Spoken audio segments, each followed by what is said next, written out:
ಎಲ್ರಿಗೂ ನಮಸ್ಕಾರ. ನಾನು ಇವತ್ತು ಸ್ವೀಟ್ ರೆಸಿಪಿ ಜೊತೆ ಬಂದಿದ್ದೀನಿ.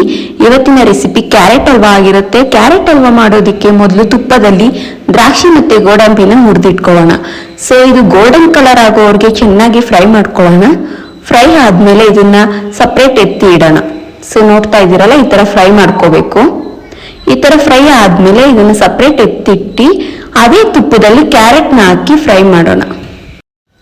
ಈ ತರ ಕ್ಯಾರೆಟ್ನ ತುಪ್ಪದಲ್ಲಿ ಉರಿಯೋದ್ರಿಂದ ಟೇಸ್ಟ್ ಚೆನ್ನಾಗಿರುತ್ತೆ. ಸೊ ಚೆನ್ನಾಗಿ ತುಪ್ಪದಲ್ಲಿ ಕ್ಯಾರೆಟ್ನ ಚೆನ್ನಾಗಿ ಫ್ರೈ ಮಾಡ್ಕೊಳ್ಳೋಣ. 1-2 ನಿಮಿಷ ಚೆನ್ನಾಗಿ ಫ್ರೈ ಆದ್ಮೇಲೆ ಇದಕ್ಕೆ ನಾವು 1 ಕಪ್ ಆಗೋಷ್ಟು ಸಕ್ಕರೆನ ಹಾಕೋಣ.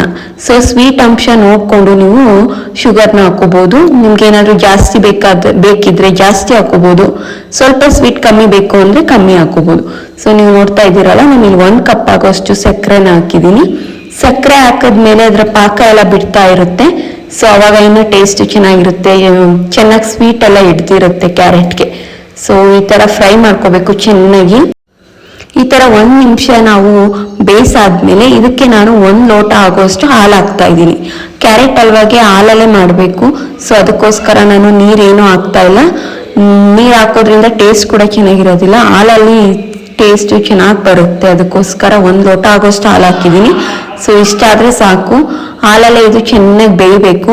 ಅದಕ್ಕೋಸ್ಕರ 5ರಿಂದ 10 ನಿಮಿಷ ಚೆನ್ನಾಗಿ ಕುಕ್ ಆಗೋಕೆ ಮೀಡಿಯಂ ಫ್ಲೇಮಲ್ಲಿ ಲಿಡ್ ಕ್ಲೋಸ್ ಮಾಡಿ ಮುಚ್ಚೋಣ. ಸೊ ಇದಾದ್ಮೇಲೆ ಕ್ಯಾರೆಟ್ ಹಲ್ವಾ ಹೇಗಿರುತ್ತೆ ಏನು ಅಂತ ನೋಡೋಣ.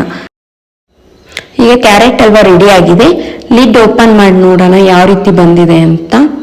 ಸೊ ನೀವು ಒಮ್ಮೆ ಮನೇಲಿ ಟ್ರೈ ಮಾಡಿ ಹೇಗಿತ್ತು ಏನು ಅಂತ ಕಮೆಂಟ್ ಮೂಲಕ ತಿಳಿಸಿ. ಸೊ ನೀವು ನೋಡ್ತಾ ಇದ್ದೀರಾ ಕ್ಯಾರೆಟ್ ಹಲ್ವಾ ಎಷ್ಟು ಚೆನ್ನಾಗಿ ಎಲ್ಲ ಕುಕ್ ಆಗಿದೆ.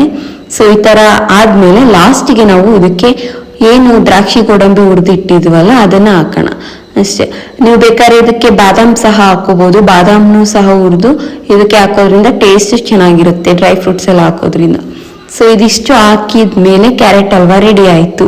ಇಷ್ಟೇ ಸಿಂಪಲ್ ರೆಸಿಪಿ. ನೀವು ಒಮ್ಮೆ ಮನೇಲಿ ಟ್ರೈ ಮಾಡಿ ಹೇಗಿತ್ತು ಏನು ಅಂತ ಕಮೆಂಟ್ ಮಾಡಿ.